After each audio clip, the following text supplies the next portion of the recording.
So Gandy, a white IPA. Explain what a white IPA is. It's a wheat beer that's been heavily hopped. Okay. That's all it is. So it's a hybrid between a wheat beer and an American-style hoppy pale. So the grain bill is like a wheat beer, and then it's dry hopped quite substantially. Okay. That's it. Have you ever tasted a white IPA?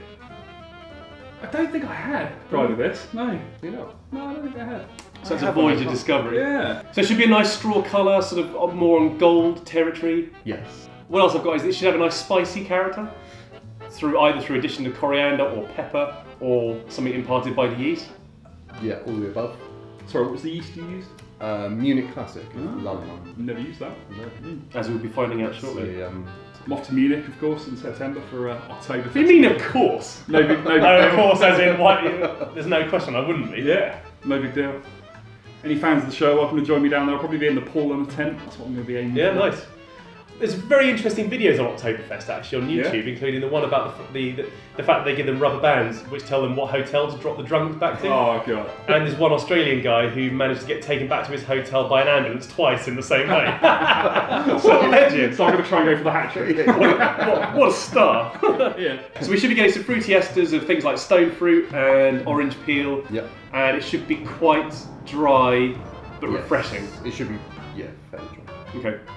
Let's explain why it's called Gandy the White, because this is not the first time you've attempted a white IPA, is it, Gandy? No, it's not. The first one was an absolute disaster. I remember from the tasting. Has it gone now? It's gone. Okay. It went. Do you quite a long promise? time ago. I didn't even can any. But we can all see, genuinely, I could certainly see that it had potential. Oh, it definitely. No, it definitely. I really could, yeah. Do you not think? Really? It was. You don't remember the tasting? Well, yeah, it was really bitter, wasn't it? But it had the potential. Yeah, but there's bitter and there's that. So passes Dennis, son of a Coriander and like. Yeah, nice. you got the coriander came through quite nicely. So what was the mistake? The fact that...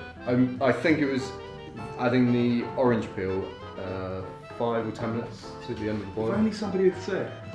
Did you say? No. If only someone had said after I'd done it. Bullshit. A wizard never messes up with his orange peel, Frodo Baggins. He puts it in exactly where he means to. Anyway, so yeah, it was bitter as anything I've ever. Oh, it was tried. undrinkable. It was absolutely undrinkable. Yeah, so thankfully that is now surging out to sea with all the other turds. I think it was a actually.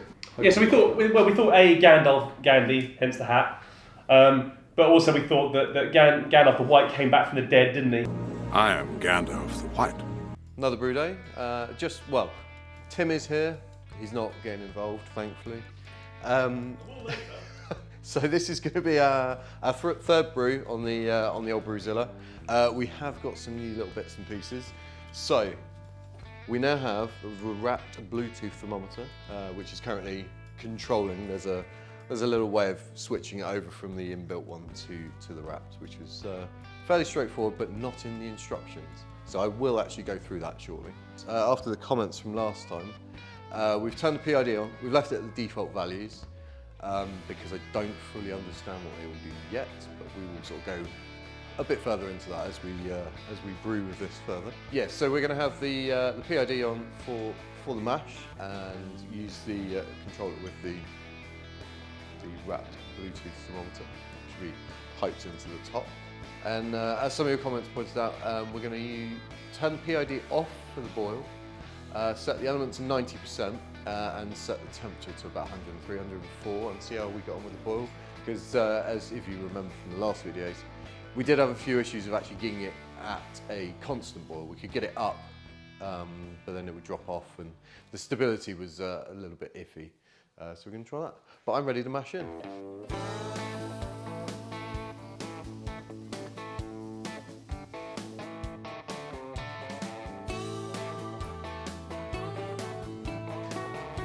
Okay, we are now mashed in. I do quite like this Bluetooth thermometer. It's fairly quick, and it's Bluetooth to this. That bit was fairly straightforward actually. I was quite impressed with that.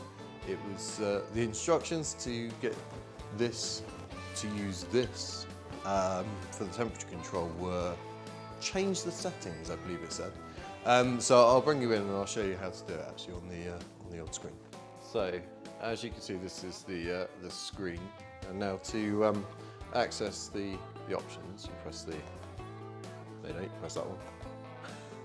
And then you go down to settings, and then you can see it says temperature sensor, and that is where you can switch between the built-in one, which is in the base, or the RAPT. And moment. And that's it. And that was how easy it was. As per some of the other advice I've seen online, I've let it chill for 10 minutes. Well, not chill, just settle before starting the reset and putting the top plate in. So I'm going to put the top plates in now, and then start the reset. You like? Cool. Right, so I'll take the temperature probe out, and it's got a lovely big hole in the middle of the plate. Drop that back in there.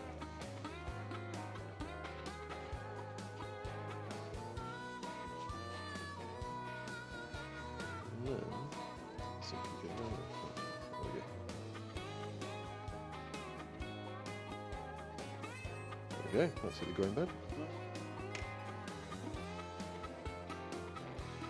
Okay, as per some of the other advice I've seen, rather than using the pump control to sort of turn it on and off to do the control, use the ball valve on the side, so we'll give that a bash.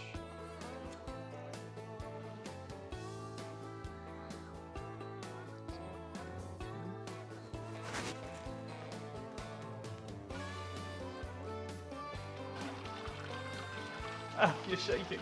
God. Heavy enough? Yeah. What size batch you doing? 20 litre, but it's over 6 kilos of grain in here. I want to do a 30 litre on this quite soon. That's going to be, That's going to be pushing it. yeah. Is it 35 to the brim of this? Yes. I wonder if this is the point that Mike tipped his the other day. We had a customer message us earlier saying, help, I need more malt because all my malt went over my garage floor. And he's got a funny story telling us about how to avoid your BrewZilla tipping over. It must be, I mean, yeah, that's...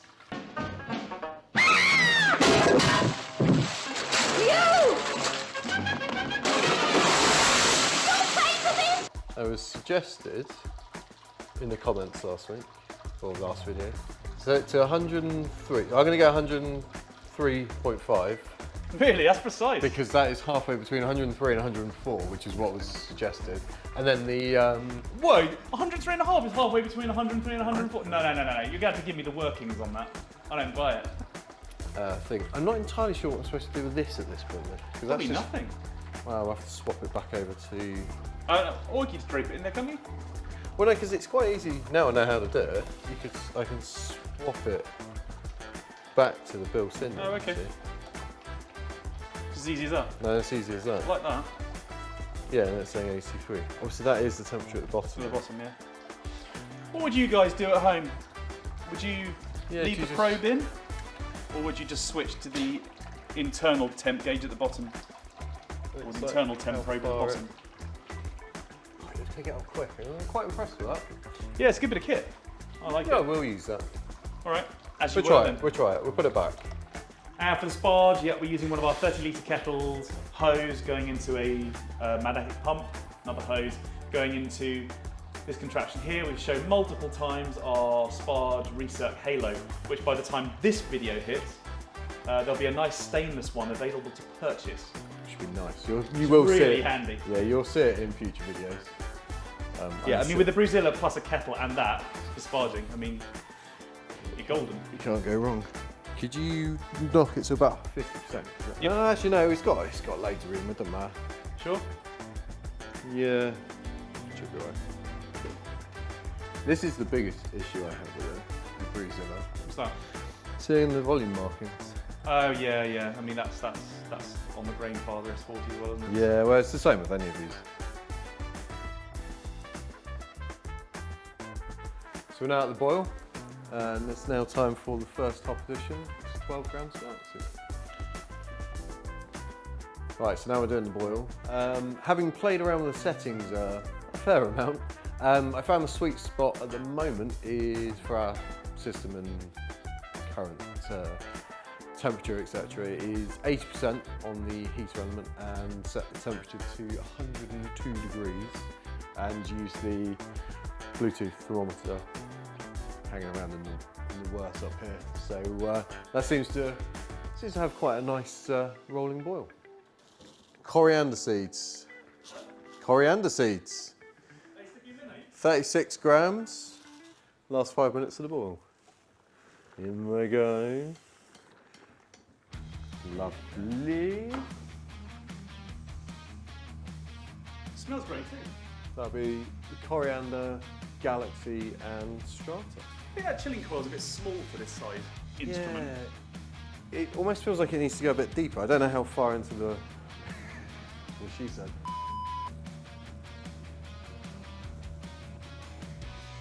Let's pitch this yeast. So I'm using Munich Classic, Valamand. German wheat style ale yeast, so that should be spot on for the style. So that's 2 packs of these going in.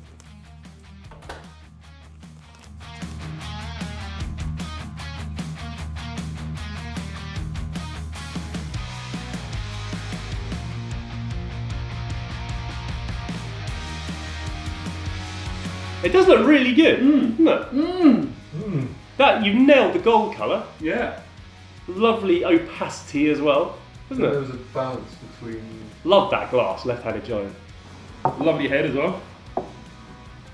Yeah, it should hold the head quite nicely. It's Yeah. Yours dissipated. Yeah, I've slightly damp glass. I think. Cheers, guys. Is that what it is? Are we going for it? Why's mine gone then? Definitely getting the sort of orange zest. Yeah, definitely, like a sticky Yeah. orange Yeah. vibe. So you put orange peel in at what point? Day 3, I think it was. So none in the boil at all. No, none in the boil. Didn't dare go near it after last time. No. Yeah, don't blame you. But that is great. It's all It had coriander seeds, 36 grams of coriander seeds, uncrushed. I just put them in. I don't the get a pot. huge amount of coriander No, on aroma. it's more in the taste. I found Okay. that last time. It was. Was that it for the adjuncts then? That was it for the adjuncts. Yeah, and then that's it's great. just the hops. It should be. It's not quite as dank as I was expecting, but given that it's got Idaho and Strata, Yeah. which are two of the dankest hops that money can buy. We only had 25 grams of each. It is tropical though. How many IBU we thinking then? We were aiming at 31. Oh, okay. Nice. So it should be a That's kind of where I like it. Really? Yeah. No, I like it around 10. What IBU? 9, 10, yeah. For what? for everything. Pretty much everything, yeah. 9, 10 IBU. Well, 9, 10 for like a craft pale, yeah. Really? Okay. Yeah.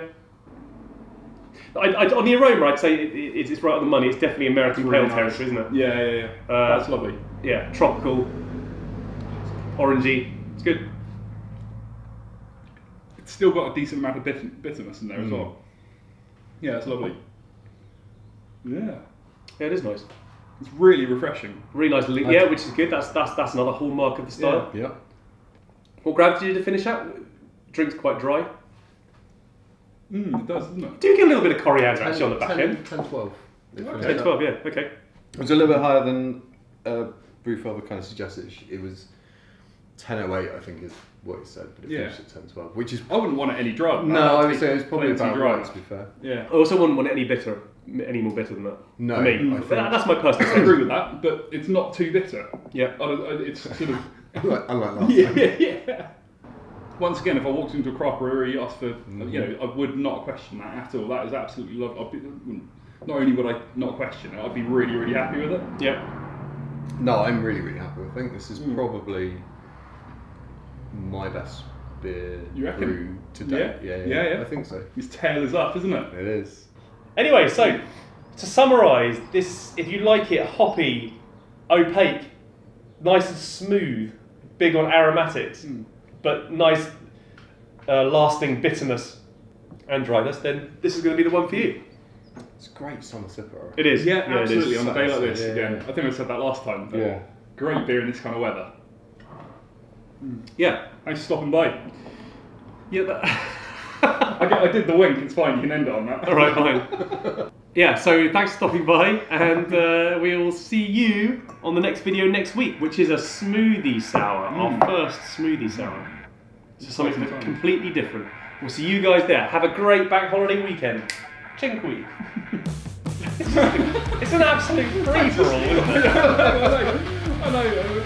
I feel sorry for you having to go. Probably planned the dip in the spot. I feel sorry for you Not having to anything. You don't know what you brewed yesterday, let alone 2 months ago.